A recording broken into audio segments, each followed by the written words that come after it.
Are we thinking about getting a new job? Are we switching jobs? Are you buying a house? Are you refinancing? Hey, guess what? It's a thing. So there's a lot of opportunities for people now. We're reevaluating how do we want to work, where do we want to work, who's on first, all the things. So I want to give you some tidbits about changing jobs when you're in the middle of a transaction or getting ready to get into transactions, especially from a purchase perspective.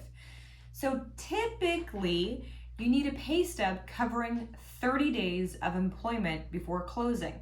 Now, there are caveats around that with a couple different program allotments, so I'm going to give you some of these ideas. Of course, let me know if this is going to apply to you and we can talk about actual specifics for your loan situation and approval. If you're moving to a new job and we've got a completed verified offer letter and you will start the new job before the first payment date, you're probably going to be able just to use the new job income, no big deal, right? So a completed offer letter means that it's signed by all parties. If there's anything within the offer letter that's a contingency, you got to stand on your head, you got to take a COVID test, you got to do whatever it is. We need to show that those are completed. And the HR does have to verify that yes, everything's set and this person's ready to start that day one. And again, that day one has to be before your first payment date is due. Not the grace period, but the actual first payment date.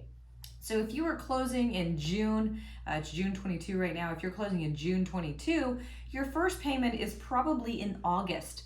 Therefore, your start date needs to be at or before August 1st. This is because payments have interest and arrears on mortgages versus ahead like for rent. So that's option number one. Option number two is if you're changing and it's after the first payment date, but you have an additional set of reserves to make up several months of payments as a just in case factor between the close date and the first payment date. Okay, and your actual hire date. So let's give the same kind of example. Let's say that we're closing again in June. We know August would be our first payment date, but let's say you're not starting till October. You would need 2 extra months of payments in reserves. So money after closing, after the traditional program guidelines. This is an extra bucket to show that just in case money is there. Different investors, again, have different guidelines. So sometimes it's 6 months per month, right? So then we'd have 2 at 6 months, therefore 12 months. There's different levels therein. So if you are looking at changing jobs, it's important to communicate this information. We do verify employment beginning, middle, end of the process. It's a little bit less than it was when COVID was in full spring. Then it was like every 7 days. That was a little bananas. But now you're definitely going to be verifying employment at the beginning, at the middle, and at the end.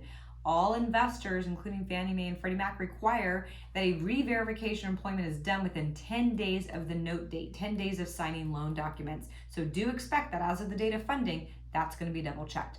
If there's anything else I can do to help you or anyone else, let me know. It's Austin at Homeowners Financial. Make it a great day. Ciao.